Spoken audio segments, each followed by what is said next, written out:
Most misleading candy ever. Seriously, it doesn't even taste like birthday cake. CTKaraoke, the gaming channel.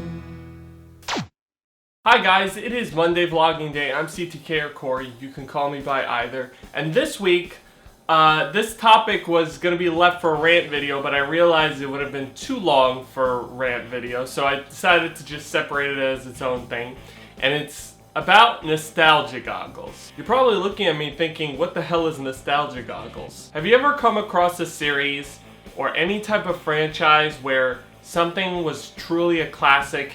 You knew it was a classic. The second you watched it or played it or read it or something to that extent, and there's a remake or a sequel that comes out, and you keep saying to yourself, it's not as good as the original, it's not as good as the original, it will never be as good as the original is better. That is nostalgia goggles. It's basically when you tell yourself that anything from the original period or the original piece will always be better than anything new or anything current because it's original. I mean, I could use this example. I mean, look at these Pringles. Pringles, I always say original is the best. I mean, it's the key Pringles. I mean, that's what makes the flavor. But, I mean, I have other Pringles too. As if we needed to establish once again that I'm a Pringles lover. Yes. But even this, I mean, I still keep some nostalgia over, which I shouldn't, because there are other flavors that are just as good as the original one. And I wanted to use one example that people always bring, actually two examples that people always bring up, and it always bothers me every single time.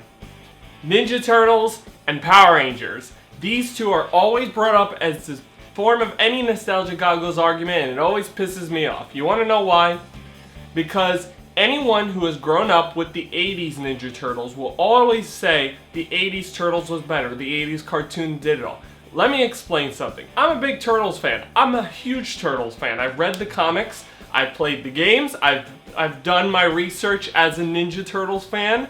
I still would love to meet Kevin Eastman and have his autograph, and Peter Laird too. Even as a fan, I never thought the 80s one was the best. I always thought the 2003 one was the best. And maybe that is a form of nostalgia goggles because the show is now 12 years old. So it's technically old now, I guess. Why do I think this? Well, because every time I talk to a Turtles fan, they always use the 80s one as the biggest example. They say the 80s one was the best, then you try to give some examples and they can't give any examples because they just are so attached to the fact that it's an old show, that they watched it as a kid, therefore they don't need to give examples because it was already a classic on its own. But that makes no sense because nostalgia goggles is exactly what causes this argument. The way I always see it, whenever you give an argument, I learned this from college, that whenever you have an argument with someone,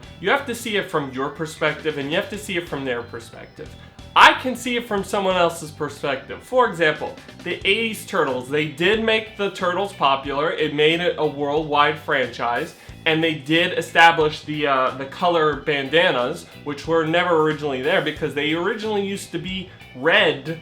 All of them were red and they were all in black and white. They had no way of telling the difference between any Turtles. I personally feel that Turtles has always been a franchise that has always changed up in many years. It's been around for 30 years and it's always been different every time, and it will continue to be different. Think about the change between the 80s one and the live action movies and the live action show and the 2003 show and the 2012 show.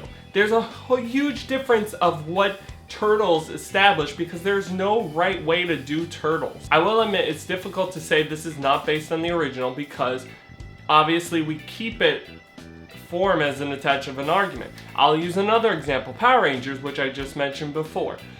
Everyone uses the original Power Rangers. Even though the Power Rangers, the original seasons, were honestly the weakest seasons, and the show did not get better until...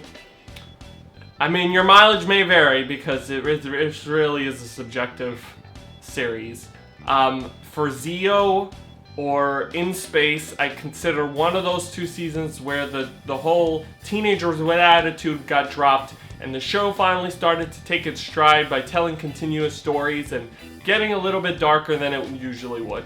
But people will always use the original Power Rangers. Why? Because that's all they know. There are still some people actually to this day that think that Power Rangers essentially is the same seasons, the original seasons just continued on for years and years, and don't recognize that there are different people that change it up every year. The thing about nostalgia is that you can't rely on it for every type of discussion, because not all the time, just because you grew up with something doesn't always mean it was good. I hate to say this, but you can't always say that something nostalgic will always have some value to it. It will have some value to certain people because they will have a reason to give that value, but it doesn't work all the time. That's pretty much it.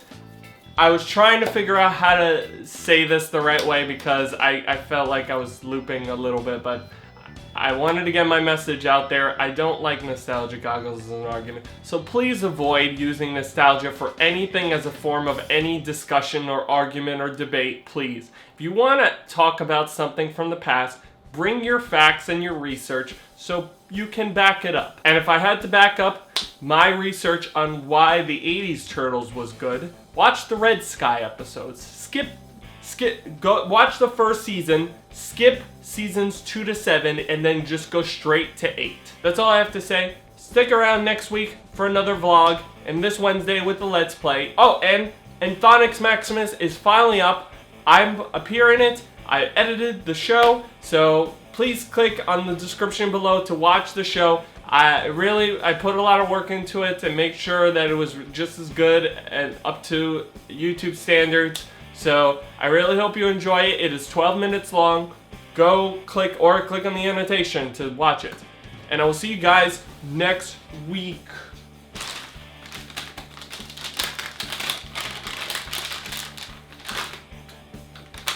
Bye! I keep eating these, but they have no birthday cake flavor. Let me try one more. No. Let me try one more. No. One more. Oh, there's none in the bag left.